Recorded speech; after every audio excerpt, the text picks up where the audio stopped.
முன்னாள் அமைச்சர்கள் 3 விரைவில் கைது.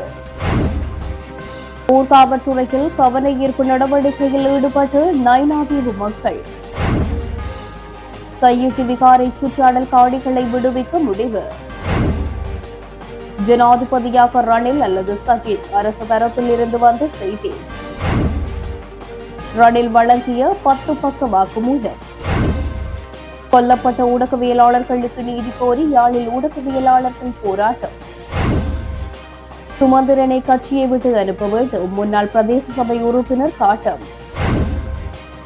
ஆணை விழுந்தான் தொழில்நுட்ப கல்லூரியை விடுவிக்குமா அரசாங்கம்? ஸ்ரீதரன் எம்பி கேள்வி. பிரதமர் ஹரிணிக்கு எதிராக சுமந்திரன் முறைப்பாடு. காணாமலாக்கப்பட்ட உறவுகளின் போராட்டத்தை வலுவிழக்க செய்யும் அனுர அரசு.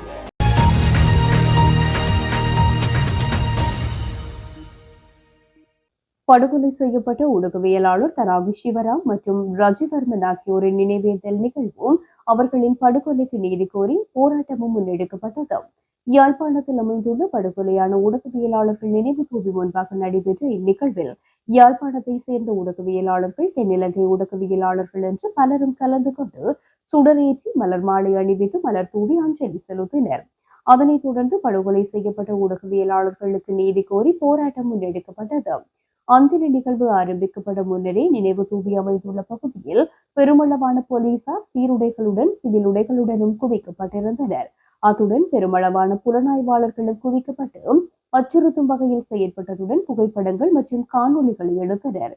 ஊடகவியலாளரான தராகி சிவராம் என்று அழைக்கப்படும் தர்மரத்னம் சிவராம் கடந்த 2005ஆம் ஆண்டு ஏப்ரல் மாதம் 28ஆம் தேதி கொழும்பு பம்பலப்பட்டி போலீஸ் நிலையத்திற்கு அருகில் வைத்து வெள்ளைவானில் வந்த இனம் தெரியாதவர்களால் கடத்தப்பட்டு பின்னர் பாராளுமன்றத்துக்கு அருகில் படுகொலையான நிலையில் சடலமாக மீட்கப்பட்டார்.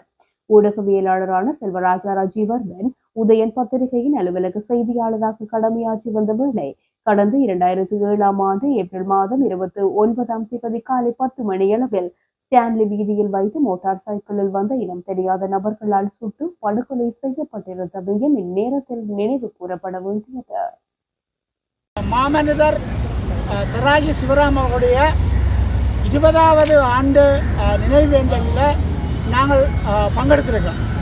இந்த நினைவேந்தலில் வடக்கு, கிழக்கு, தெற்கில் இருந்து அனைத்து ஊடக நண்பர்களும் ஒருங்கிணைந்திருக்கிறார்கள்.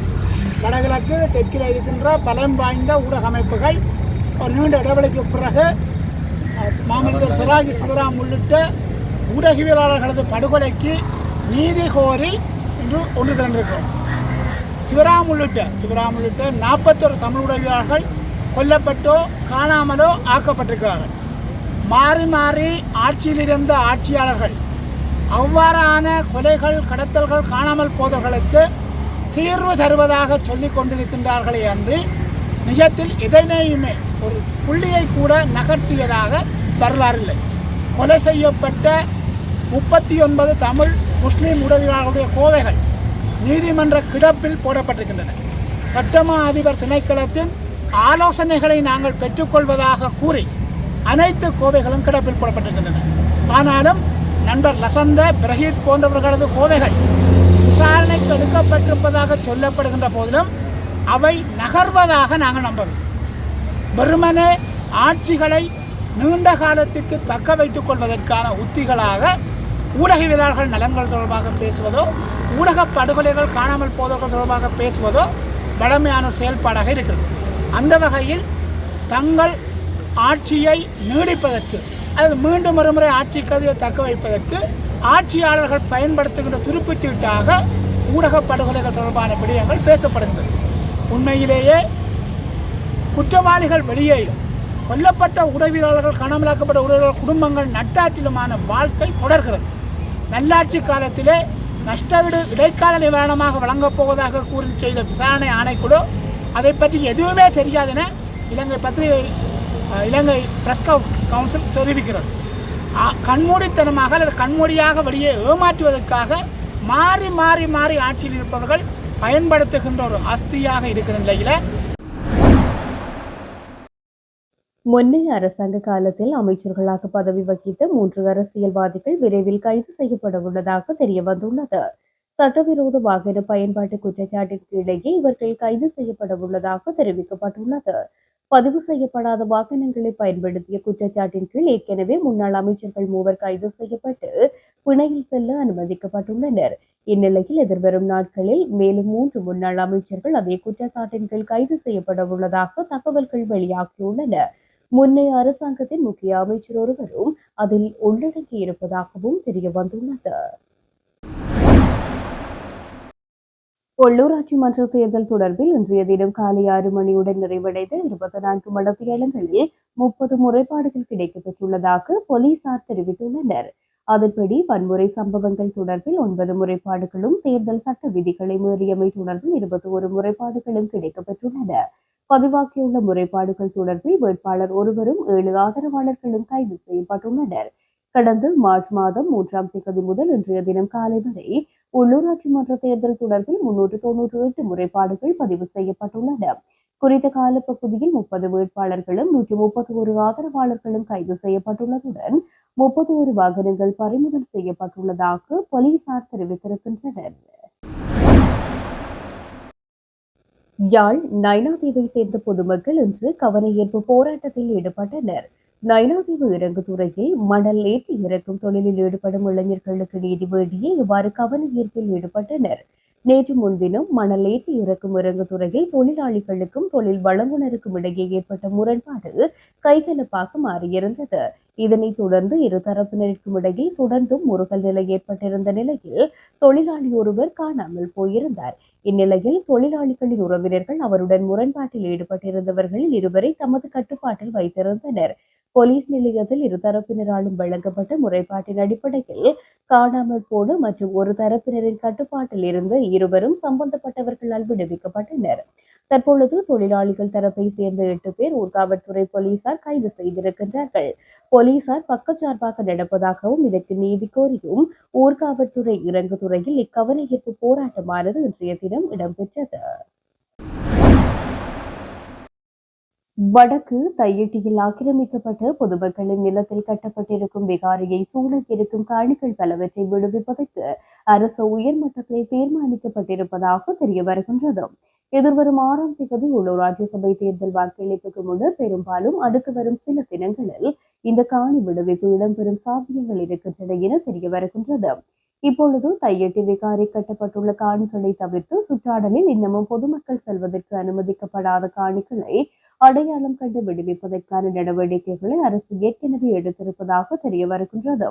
இதேவேளை கிளிநொச்சியில் நேற்று முன்தினம் இடம்பெற்ற அரசு தரப்பினரின் பரப்புரை கூட்டத்தில் உரையாற்றிய ஜனாதிபதி அனுரகுமார போரின் போது பாதுகாப்பு படையினரால் கையகப்படுத்தப்பட்டு பொதுமக்களுக்கு சொந்தமான அனைத்து காணிகளையும் மீண்டும் விடுவித்து மக்களிடம் கையளிக்க நடவடிக்கை எடுக்கப்படும் என்று உறுதியளித்திருந்தார் என்பது குறிப்பிடத்தக்கது. தையிட்டி விகாரியை சுற்றியுள்ள ஏனைய காணிகளை விடுவிப்பதன் மூலம் தையிட்டி விகாரி விவகாரத்தில் அரசுக்கு எதிராக கிளம்பியுள்ள எதிர்ப்பு அலைகளை சற்று தணிக்க செய்யலாம் என்றும் தேர்தலில் வடக்கு மக்களின் நம்பிக்கையை பெறலாம் என்றும் அரசு தரப்பு கருதுவதாக தெரிகின்றது. இந்த வருட இறுதிக்குள் முன்னாள் ஜனாதிபதி ரணில் விக்ரமசிங்கே அல்லது எதிர்க்கட்சித் தலைவர் சஜித் பிரேமதாச ஆகியோரில் ஒருவர் ஜனாதிபதியாக தெரிவு செய்யப்படுவார்கள் என்பது ஒரு கட்டுக்கதை என பிரதமர் ஹரணி அமரசூரிய தெரிவித்துள்ளார். மக்கள் சந்திப்பொன்றில் கலந்து கொண்டு கருத்து தெரிவிக்கின்ற போது அவர் இவ்வாறு குறிப்பிட்டிருக்கின்றார். ரணில் விக்ரமசிங்கே ஆகஸ்ட் மாதம் அளவில் ஜனாதிபதியாக தெரிவு செய்யப்படுவார் என சிலர் கூறி வருவதாக பிரதமர் தெரிவித்துள்ளார். அத்துடன் டிசம்பரில் சஜித் பிரேமதாச ஜனாதிபதியாக தெரிவு செய்யப்படுவார் என எதிர்க்கட்சி நாடாளுமன்ற உறுப்பினர் ஹபீர் ஹாசிம் தெரிவித்தமையையும் பிரதமர் சுட்டிக்காட்டியுள்ளார். இந்நிலையில் இதுபோன்ற விடயங்கள் வேறொரு பிரபஞ்சத்தில் மட்டுமே சாத்தியம் எனவும் ஹரணி அமரசூரிய தெரிவித்துள்ளார். மேலும் இந்த கருத்துக்கள் நாட்டுக்கும் நாட்டு மக்களுக்கும் பயனளிக்குமா எனவும் அவர் கேள்வி எழுப்பியுள்ளார். இதேவேளை இந்த அரசாங்கத்தை மீட்ட நினைக்கும் எவரும் எங்களை விட திறன் வாய்ந்தவர்களாக இருக்க வேண்டும் என ஜனாதிபதி அனுரகுமார திசாநாயக்க தெரிவித்திருந்தார்.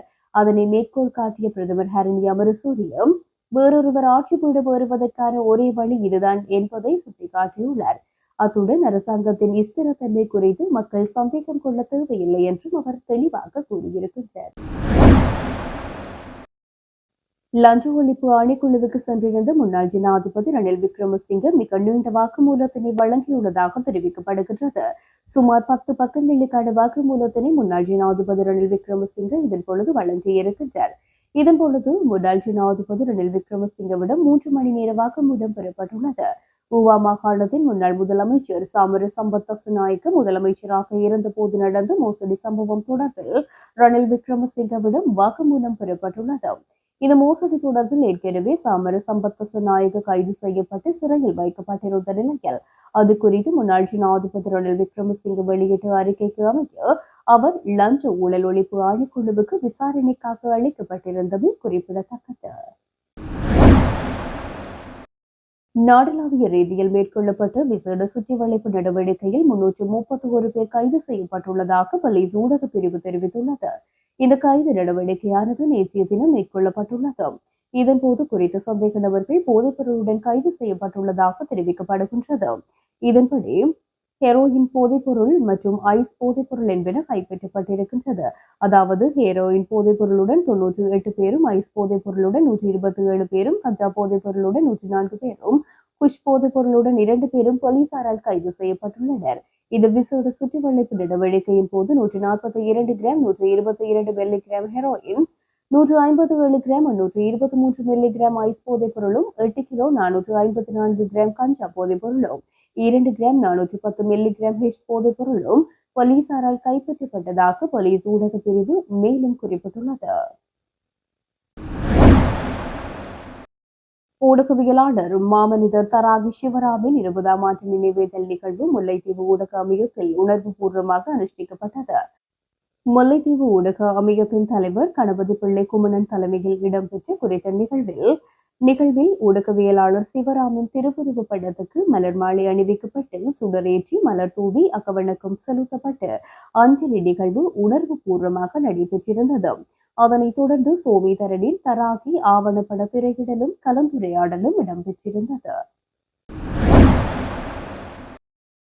இலங்கை தமிழரசு கட்சியின் பதில் பொதுச் செயலாளர் சுமந்திரனை கட்சியை விட்டு அனுப்ப வேண்டும் என முன்னாள் பிரதேச சபை உறுப்பினர் சண்முகராஜா ஜீவராஜா தெரிவித்துள்ளார். சுமந்திரன் போன்ற நபர்களால் தான் இலங்கை தமிழரசு கட்சி இன்று சின்ன பின்னமாகியுள்ளது. அடுத்த நாடாளுமன்ற தேர்தலுக்குள் சுமந்திரன் போன்றோரை தமிழரசு கட்சியை விட்டு அனுப்ப வேண்டும். இல்லையெனில் அடுத்த நாடாளுமன்றத்தை வீட்டு சின்னம் இல்லாமல் போய்விடும் என்றும் தெரிவித்துள்ளார். கிளிநொச்சி பாண்டின் அடையாளங்களில் ஒன்றாக இருந்து ஆணைவிழுந்தான் தொழில்நுட்ப கல்லூரியை ராணுவத்திடமிருந்து விடுவித்து மீள இயக்குவதற்கு இந்த அரசாங்கமாவது நடவடிக்கை எடுக்குமா என நாடாளுமன்ற உறுப்பினர் சிவஞானம் ஸ்ரீதரன் கேள்வி எழுப்பியுள்ளார். நேற்று முன்தினம் தமிழரசு கட்சியின் வேட்பாளர்களை ஆதரித்து வன்னேரிக்குளம் வட்டாரத்தில் நடைபெற்ற தேர்தல் பிரச்சார கூட்டத்தில் கலந்து கொண்டு உரையாற்றும் போதே அவர் மேற்கண்டவாறு தெரிவித்துள்ளார். தமிழரசு கட்சியின் வன்னேரிக்குளம் வட்டார கிளை தலைவர் தியாகராசா செந்தூரன் தலைமையில் ஆணை விழுந்தாளில் நடைபெற்ற கூட்டத்தில் கரைச்சி பிரதேச சபையின் மேனாள் உறுப்பினரும் வன்னேரிக்குளம் வட்டார வேட்பாளருமான நாகேந்திரம் செல்வநாயகம், குறித்த வட்டார வேட்பாளரான சிவலிங்கம் பிரின்ஸ் சிந்துஜன், போதகர் சிவலிங்கம் சாம்சன், கரைச்சி பிரதேச சபையின் மேனாள் உறுப்பினர் சுந்தரமூர்த்தி தயாபரன், அக்கராயன் வட்டார வேட்பாளர் கிருஷ்ணமூர்த்தி முரளி ஆகியோர் உரையாற்றியிருந்தனர். மேலும் இந்த கூட்டத்தில் பெருந்திரளான மக்கள் கலந்து கொண்டிருந்தமையும் குறிப்பிடத்தக்கது. கடந்த நிர்வாகத்தின் போது வேகமாக வளர்ச்சியடைந்து வந்த நாடு தற்போதைய அரசாங்கத்தின் நடவடிக்கைகள் காரணமாக ஸ்தம்பிதமடைந்துள்ளதாக ஸ்ரீலங்கா பொதுஜன பெரமுனவின் பொதுச் செயலாளர் சாகர காரியவசம் குற்றம் சாட்டியுள்ளார். ஊடகவியலாளர் சந்திப்பொன்றில் இன்று கலந்து கொண்டு கருத்து வெளியிட்ட அவர் இந்த விடயத்தினை தெரிவித்திருக்கின்றார். அதன் போது மேலும் உரையாற்றியிருக்கின்ற பொதுஜன பெரமுனவின் பொதுச் செயலாளர் சாகர காரியவசம், இந்த நாடு வேலை செய்வதற்கு ஒரு சிறந்த இடமாக இருந்தது. இந்த நாடு வேகமாக வளர்ந்து வரும் நாடாக இருந்து ஆனால் தற்போது ஸ்தம்பிதம் அடைந்துள்ளது. இதனை ஜனாதிபதி அனுரகுமார திசுநாயக்க தலைமையிலான மக்கள் விடுதலை முன்னணியை செய்துள்ளது. இவ்வாறு செய்வதற்கு அவர்கள் 2 விஷயங்களை பயன்படுத்தினர். ஒன்று சமூகத்தில் பொய்களை பரப்புவது, மற்றொன்று அந்த பொய்கள் மூலம் மக்களை ஏமாற்றுவது. எனவே இந்த நாட்டை முன்னோக்கி எடுத்துச் செல்ல விரும்பினால் இந்த நாட்டில் தங்கள் எதிர்காலத்தை நேசிக்கும் மக்கள் ஒரு நாடு பொய் சொல்வதன் மூலமும் மற்றவர்களை வெறுப்பதன் மூலமும் உழைக்கும் மக்களை விமர்சிப்பதன் மூலமும் முன்னேறாது என்பதை புரிந்து கொள்ள வேண்டும் என்றார். சமீபத்தில் யாழ்ப்பாணத்தில் பிரதமர் ஹரணி அமரசூரியவின் தேர்தல் பிரச்சாரத்துக்காக ஒரு கோயில் வளாகத்தை பயன்படுத்தியது குறித்து விசாரணை நடத்துமாறு தேர்தல் ஆணைக்குழுவில் முறைப்பாடு பதிவு செய்துள்ளதாக தமிழரசு கட்சி பொதுச் செயலாளர் எம் ஏ சுமந்திரன் தெரிவித்துள்ளார். இது குறித்து ஊடகங்களுக்கு கருத்து வெளியிட்ட அவர், முறைப்பாடு அளித்திருந்தாலும் தேர்தல் ஆணைக்குழு இதுவரை எந்த நடவடிக்கையும் எடுக்கவில்லை என்றும் குறிப்பிட்டுள்ளார். புதிய அரசாங்கம் தேர்தலை நடாத்துவதை மட்டுமே வேலை திட்டங்களாக கொண்டுள்ளதுடன் வலிந்து காணாமலாக்கப்பட்டவர்களின் பிரச்சினையை காணாமலாக்கப்பட்டவர்களுக்கான அலுவலகத்துக்குள் திட்டமிட்டு புகுத்தி தமது போராட்டத்தினை இல்லாமல் செய்யும் முயற்சியை புதிய அரசு முன்னெடுத்து வருவதாக மட்டக்களப்பு மாவட்ட வலிந்து காணாமலாக்கப்பட்ட உறவுகள் சங்கத்தின் தலைவி திருமதி அமலநாயகி அமல்ராஜ் தெரிவித்துள்ளார்.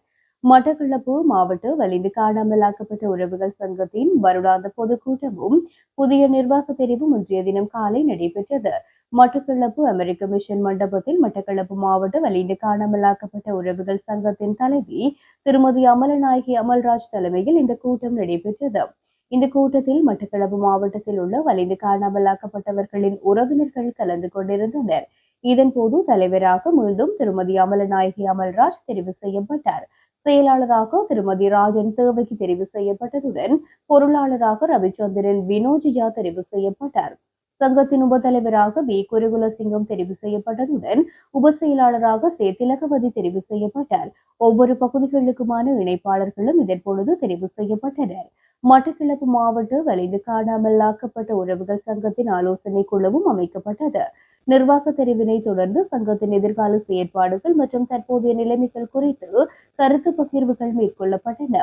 இதன்போது கருத்து தெரிவித்து மட்டக்களப்பு மாவட்ட வலிந்து காணாமலாக்கப்பட்ட உறவுகள் சங்கத்தின் தலைவி, எங்களுக்காக இல்லை, நாங்கள் இன்றைக்கு ரோட்ல வீதியில நின்று நாங்கள் போராடுறது எங்களோட சந்ததிகளுக்காக, எங்களோட ஒரு இனத்துக்காக நாங்கள் நிற்கிறோம் இன்றைக்கு. அப்போ அடுத்த சந்ததிக்கு எங்களுக்கு நடந்த இந்த அநியாயம் அவலம் கிடைக்க வரக்கூடாதுன்றது. ஆனால் அந்த விஷயத்தில் நீங்கள் யாருமே சோர்ந்து போக வேணாம். இந்த ஓஎம்பிக்குள்ளே பல வேலைகளை செய்கிறாங்க. ஓஎம்பி அலுவலகத்தில் நாங்கள் போய் யாரும் பதிவு செய்யாட்டிக்கும் டிஎஸ் ஆஃபீஸ் ஊடாக கூப்பிட்டு உங்களுக்கு இடைக்கால கொடுப்பனவென்று சொல்லிட்டு உங்கள்கிட்ட மரண பதிவையும் இதையும் தராங்க, காணாமலாக்கப்பட்ட பதிவையும். ஆனால் உங்கள்கிட்ட இருந்து அந்த ரிசிப்டை பெற்றுக்கொள்கிறாங்க. இழப்பீட்டுக்கான பணத்தொகை இந்த பேருடைய ஆளுக்கு கொடுக்கப்பட்டுள்ளது என்று. அது வெறும் அரசாங்கத்துக்கு காட்டப்படுற ஒரு விஷயம் அல்ல, சர்வதேசத்துக்கு காட்ட போகிறாங்க. அந்த இழப்பீடுன்னு சொல்கிறது உங்களோட உறவுகள் இல்லை, அவங்க உயிரோட இல்லை, அவங்களுக்கான ஒரு இழப்பீடை கொடுத்திருக்கிறோம்ன்றது தான் அதின் அர்த்தம், அரசாங்கத்தின் அந்த ஓஎம்பின்ற அர்த்தம். ஆனால் நீங்கள் உங்கள்கிட்ட சொல்லப்படுறது என்னிட சொல்லப்படுறது இது இடைக்கால கொடுப்பனவர். இந்த விஷயத்தில் கொஞ்சம் அவதானமாக இருங்க. நான் நேரத்தோடு சொன்ன மாதிரி தான் இந்த ஓஎம்பி செய்கிற சூழ்ச்சி மிக எங்களை ஒரு மோசமான இடத்துக்குள்ளே கொண்டு விடப்போகுது. எல்லார்கிட்டையும் எந்த தொடர்பு இலக்கம் இருக்குது, என்னவோ பிரச்சனைன்னு சொன்னால் என்னட்ட